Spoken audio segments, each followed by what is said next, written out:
Il dit pourquoi la mosquée Al-Amal? Vous avez un local des jeunes, vous vous occupez des jeunes. Alhamdoulilah, vous avez un local des sœurs aussi.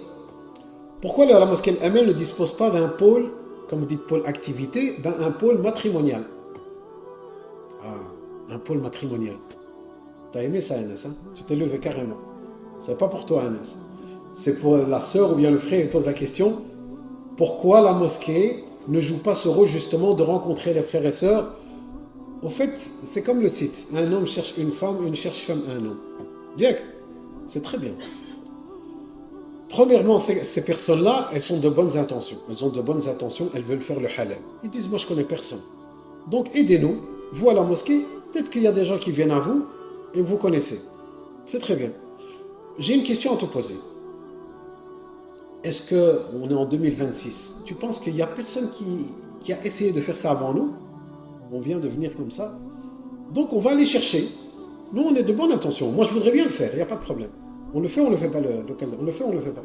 On le fait. Attends, tu vas voir ce qui t'attend. On va voir. On va aller poser la question à ceux qui nous ont précédés. Moi, je connais beaucoup d'associations, beaucoup de mosquées qui l'ont fait, même ici sur Bruxelles. Il y en a certains, ils avaient même un catalogue. Le frère et la sœur, ils viennent, ils s'inscrivent. J'ai tel âge. Voilà une photo. Et il y a un catalogue. Le frère ou la sœur, ils viennent et ils feuillettent le catalogue. Voilà, Kada, jamais marié, celle-là a divorcé, celle-là elle a 2 enfants, celle-là Kada. Celle-là elle veut vivre à Tombouctou, celle-là elle veut faire la hijra, celle-là elle veut aller nulle part, celle-là elle casse pas la tête. C'est comme ça. Est-ce que ces projets, est-ce qu'ils ont réussi? Est-ce qu'ils ont abouti à des cas? Mais c'est vraiment minime. C'est vraiment très très très minime et ces associations et ces projets n'existent plus. Et si ça aurait réussi, ben, ils existeraient encore. Par contre, ceux qui se sont mariés dans ces circonstances-là, dans ces situations-là, on les voit, ils reviennent après un mois ou bien ils cherchent un prédicateur. Voilà, je me suis marié via telle plateforme, telle application, telle mosquée. Voilà, moi je suis enceinte, mais voilà, mon mari, il répond plus au téléphone, il m'a bloqué et je ne sais plus où il est. Ah oui, mais le mariage, c'est pas un jeu. Toi, tu vas venir chez moi, tu vas dire, oui, mon frère, vous devez prendre vos responsabilités. Moi, j'aime bien ceux qui disent ça. Oui, taqillah, mon frère, tu es responsable, tu es un imam, tu dois prendre tes responsabilités, tu dois être serviable auprès de la communauté. Je ne travaille pas pour toi, frère. Je ne suis pas un salarié à ta merci. Moi, je travaille pour Allah. Fisabilillah. Je suis au service de la communauté suivant mes capacités et mes possibilités. Donc, tu es aussi responsable de toi-même. Et chacun prend ses responsabilités, Inch'Allah. Donc, cet imam, ou bien ce prédicateur, il va prendre cette responsabilité de marier les gens. Tu vas venir chez moi, la sœur, elle va venir chez moi. Prenons l'exemple de la sœur, parce que c'est beaucoup de sœurs, des convertis. Dis-moi, j'ai pas de famille, parce qu'on dit la priorité, c'est les familles, les connaissances. Dis-moi, je connais personne. Tu vas aller chez l'imam, tu vas venir chez moi. Je dis, voilà, moi j'ai 24 ans, je veux me marier dans le halal, Inch'Allah, un frère qui craint Allah Azza wa Jal. Elles vont toutes dire ça. Elles veulent tous. T'as déjà vu quelqu'un, une sœur qui vient, oui, je cherche un tox qui a fait au moins 10 ans de prison et qui, pas dans le hashish, non, de la coke, la blanche, et les braquages et tout. Il me faut celui-là, c'est un bonhomme. Jamais. Tu vois. Elles veulent tous un qui craint Allah Azza wa Jal, qui veut chérir sa femme et qui les droits et les devoirs. Masha'Allah. C'est bien. Moi, pauvre que je suis, comment je peux t'assurer cette personne? Je dois le connaître. Oui, il va venir, il va se présenter. Oui, il va se présenter à toi. Le frère, il va venir, il a une belle barbe, il va prier de temps en temps, je le vois de temps en temps et tout. Mais moi, je ne connais pas cette personne. Comment je peux le recommander? La personne que je vais te recommander, c'est une personne que j'ai passé toute ma vie avec. C'est un travail d'investigation. Pourquoi on te dit que lorsque tu vas demander quelqu'un en mariage, tu vas chercher quelqu'un en mariage?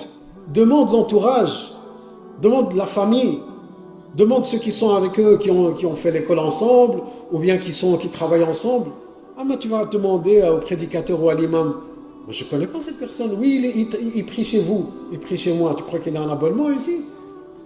Je vois plein de gens, il y a 2000 personnes dans la mosquée. Ce n'est pas parce que je le vois dans le premier rang que c'est bon que je vais le recommander. Je vais te dire simplement, oui, je le vois, la mosquée. Il est constant, alhamdulillah. je ne connais que de bien sur lui. C'est ce que je pourrais te dire. Mais demain, tu vas te marier avec lui, et après, il va te montrer sa vraie facette. Il va dans les bars à chicha, il a des addictions, il fait que jouer, il fait que voyager, il est malade mental. Après, il dit, oui, il va aller chez le professeur Nouali. Et taqillah, prends tes responsabilités, Nouali. Non, non, frère. Moi, je suis responsable de mes propres enfants. Chacun est responsable de ses enfants. Et c'est pas une démission, ouais, vous êtes démissionnaire, vous laissez. Non, c'est une réalité. C'est une réalité. Et je vous ai dit, toutes ces ASBL, allez leur demander, toutes ces associations, toutes ces plateformes.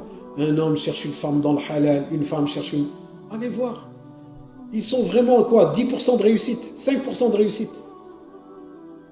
Et après, même s'ils s'entendent bien, que tout s'est bien passé, le mari, après 5 ans de mariage, il lui dit, Aslan, toi, t'es qu'une traînée, t'étais sur Internet, je me suis marié avec toi, tu t'es vendu pour pas cher. Comme ça, il va lui dire.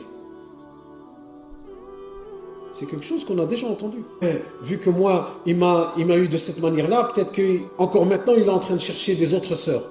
Peut-être c'est une addiction qu'il a. Donc, l'ardi alaykoum, nous, on ne demande pas mieux. On ne demande pas mieux que vous vous mariez. Mais ce n'est pas se marier pour se marier. Et celui que le prophète Azam, qu'est-ce qu'il dit? Il dit que celui d'entre vous qui a la capacité, la possibilité d'être bénéfique pour son frère, bien qu'il le fasse. Tu as un ami et tu peux le recommander, eh bien cherche pour lui une sœur. Toi, ma sœur, tu as une sœur que tu connais, cherche-lui un frère, un cousin, toi, ou bien quelqu'un que tu pourrais recommander. Faites ce travail d'investigation dans la communauté, dans la famille, et Allah subhanahu wa ta'ala, qu'Allah azza wa jal facilite à nous tous.